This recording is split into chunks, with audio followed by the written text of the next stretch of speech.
Writing for Academic Success in Psychology, Unit 7, Introductions 1, the opening paragraph.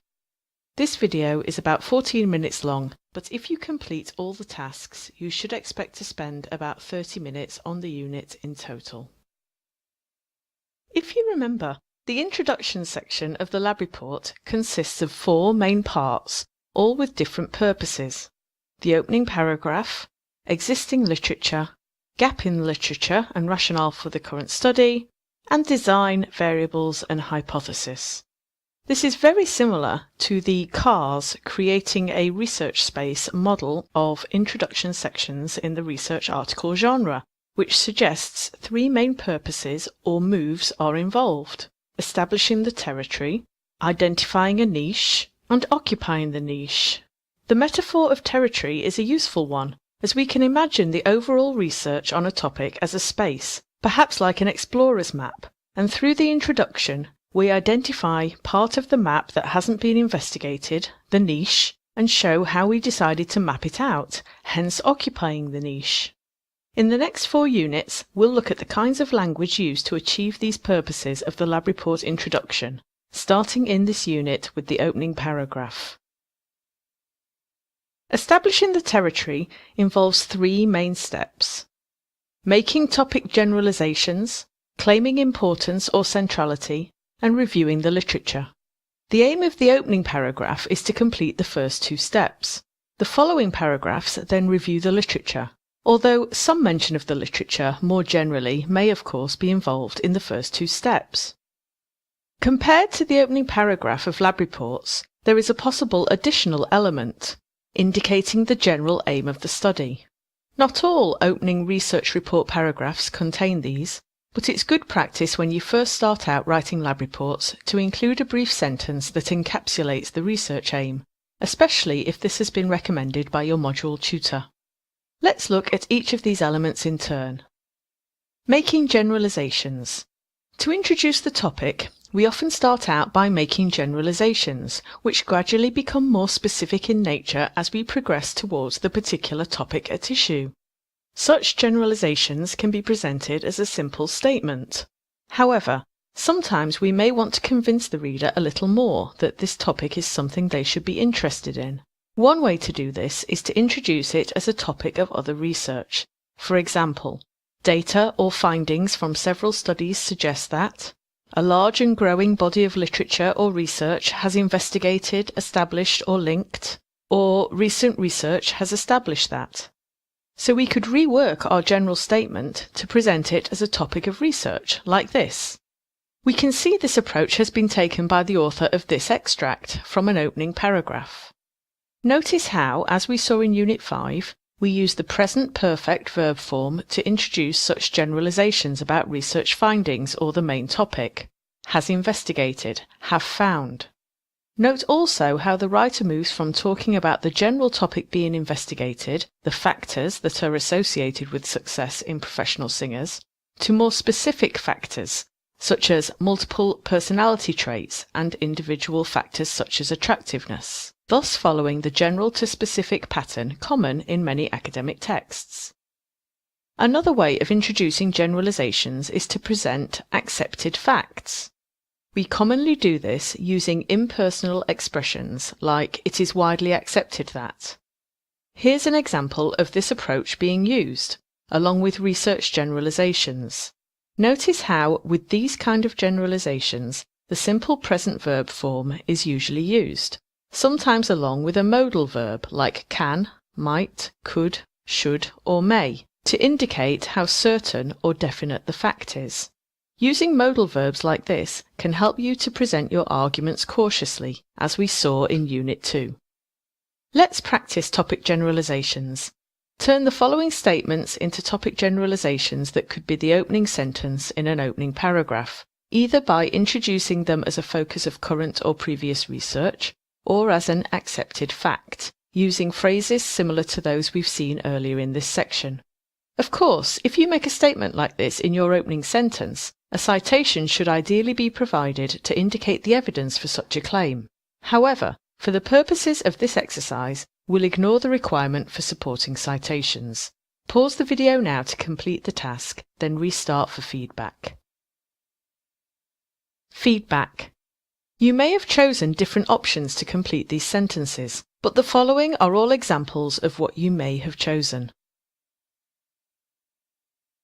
Another way of introducing the topic, which can be quite effective in some cases, is to use statistics to provide a real-world backdrop for the topic in question.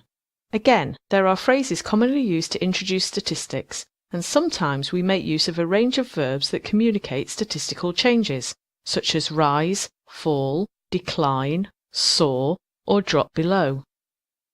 In the following examples, we can see this use of statistics to introduce the topic, i.e. bullying in A, and deaths in road traffic accidents in B. In A, the writer has used a statistical generalization to introduce the topic, while in B, the writer has employed a specific statistic. Notice how in A, "it has been estimated" is used to make the sentence impersonal, and on a weekly basis, and in Australia, provide more precise details about the statistic, the frequency and location for which the statistic is valid. This is necessary when we cite statistics, as it's important to know exactly who or what those statistics refer to, and we see the same feature in B as well. In B, the writer is even more precise, because in this case the writer has chosen to introduce the topic with a specific statistic from a previous year. Therefore, the tense of the verb be killed is the simple past, were killed, rather than the present perfect, i.e. has been killed. And because the writer has started out with a specific statistic, the generalization comes in the second half of the sentence, in terms of a trend that has risen compared to the previous year.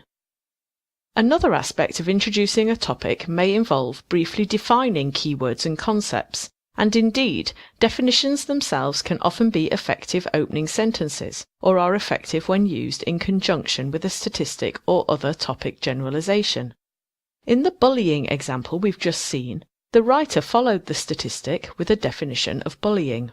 The strategy used for the definition is what's known as a standard three-part definition.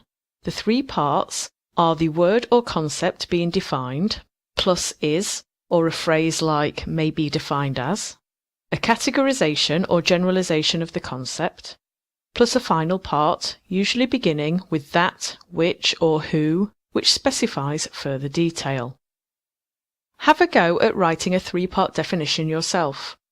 Turn the following information into three-part definition sentences suitable for an opening paragraph. For example, aversion therapy may be defined as a kind of behavioral therapy where or in which an attractive stimulus is paired with a noxious stimulus in order to elicit a negative reaction to the target stimulus. Again, remember that in your assignments, if you use the exact words of a definition from another source, you need to present it as a direct quotation and cite the source. We'll ignore this for the purpose of this exercise though. Pause as usual now and restart when you're ready to continue. Feedback. How did you do? Your answers may use slightly different wording, but you will likely have come up with something like these definition sentences. The opening paragraph also often includes a claim of the centrality or importance of the topic, usually either for a field or discipline, or for the wider world or society. This step may again provide an effective opening sentence in place of or in combination with a topic generalization, as well as being effective towards the end of an opening paragraph as justification for the focus on the topic being introduced. Again, there are a number of phrases you can employ to claim centrality, many of which tend to include vocabulary such as interest or important. Remember that since significant has a particular meaning in statistics, it's probably safest to reserve that word for statistics only. Adjectives such as central, fundamental, key, crucial, and critical are also common. There can also be references to time frames to imply that the research is current or has been researched for a number of years. Finally, it is also common to find accompanying justifications of or reasons for the claim of importance. In the first example here, as is used to indicate a reason, while in the second, in the light of, is used to introduce the basis for the claim of centrality. Can you identify words and phrases used to claim centrality or importance in these extracts from introductory opening paragraphs? Do they emphasize the topic's importance for wider society or for the discipline? How do you know? Pause the video to complete the task, then restart for feedback. Feedback. In most of these examples, we can see the use of adjectives such as crucial, key, and important, as well as the more specific life-saving. In one, we are given a reason to justify the claim of centrality, beginning with as. The reason is related to real-world circumstances, so the claim of centrality is made in reference to wider society. This is also the case in 4, indicated here through an issue of potentially life-saving importance, and in 5, the widespread nature of the problem and the negative nature of its impact. In 5, the claim is also indicated to be one of interest to the discipline, an important topic of ongoing psychological research. In 2 or 3, mention of the particular type of psychologist interested in the topic, evolutionary psychologists, suggests that these examples are also claiming centrality for the discipline.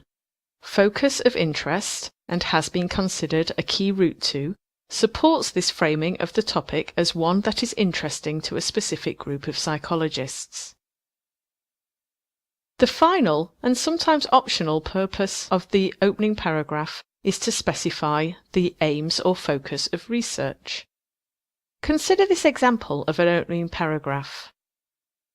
There is a very clear structure to this paragraph, which includes all the steps we've covered so far and also clearly exhibits the general to specific structure common in academic writing, as we saw previously.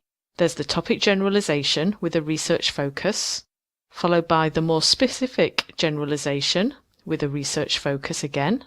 This is followed by an even more specific focus of the current study. And finally, a claim for centrality for the wider society with a justification. There are several phrases you can use to introduce the aim of your study, such as the objective of this study was to, this research examined, the main aim of this study was to, or the purpose of this investigation was to. In the example, the phrase, the current research study aimed to investigate, is used to state the aim of the study. Notice how, by using also, the writer shows the logical progression from previous research to the study's aims, by indicating that a new variable, perceived parental support, is an additional potential factor. Notice also that while the topic generalizations and claims of centrality in the example use the present and present perfect verb forms, has investigated, have found, and is, because these are framed as general truths, still true or relevant now, the aims of the study are in the simple past form, aimed to, because this particular study has already been completed. The opening paragraph of any written assignment is important because it's the first thing the marker will read and it sets the stage for the rest of the lab report. So I hope the kinds of phrases and vocabulary we've covered in this unit will enable you to more easily present an effective opening paragraph. If you have any questions, just drop me a line at k.bannister@uel.ac.uk or check the English for Psychology blog for relevant resources and advice.